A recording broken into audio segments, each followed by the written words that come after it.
విశాఖపట్నం పెట్టుబడులకు ప్రధాన కేంద్రం. 2019లో సీఎం జగన్ అధికారంలోకి వచ్చిన తరువాత విశాఖపై ప్రత్యేక దృష్టి సారించారు. నగరాభివృద్ధితో నగర రూపురేఖలు మార్చేలా అడుగులు వేశారు.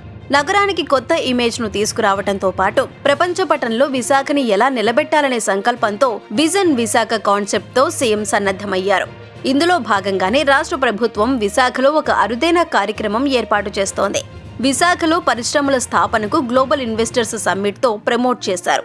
దీంతో విదేశాల నుంచి పారిశ్రామికవేత్తలు క్యూ కడుతున్నారు. ఈ మేరకు రాడిసన్ బ్లూలో నిర్వహిస్తున్న విజన్ విశాఖ సదస్సులో సీఎం జగన్ పాల్గొని వివిధ రంగాల పారిశ్రామికవేత్తలతో సమావేశం కానున్నారు. ఈ సమావేశంలో పరిశ్రమలు, పర్యాటకం, హాస్పిటల్స్, హోటల్స్, మౌలిక సదుపాయాలు తదితర రంగాలకు చెందిన సుమారు 2000 మందితో సీఎం చర్చించనున్నారు. ఆ తరువాత విశాఖను అన్ని రంగాల్లో అభివృద్ధి చేయటమే లక్ష్యంగా భవిష్యత్ ప్రణాళికలు వెల్లడించనున్నారు. గ్రేటర్ విశాఖ పరిధిలో 1500 కోట్లతో చేపట్టిన పలు అభివృద్ధి కార్యక్రమాలకు సీఎం జగన్ శంకుస్థాపనలు, ప్రారంభోత్సవాలు నిర్వహించనున్నారు. 98 కోట్లతో వివిధ ప్రాంతాల్లో అభివృద్ధి చేసిన ఐటీఐలు, పాలిటెక్నిక్ కళాశాలలను సీఎం వర్చువల్ గా ప్రారంభించనున్నారు.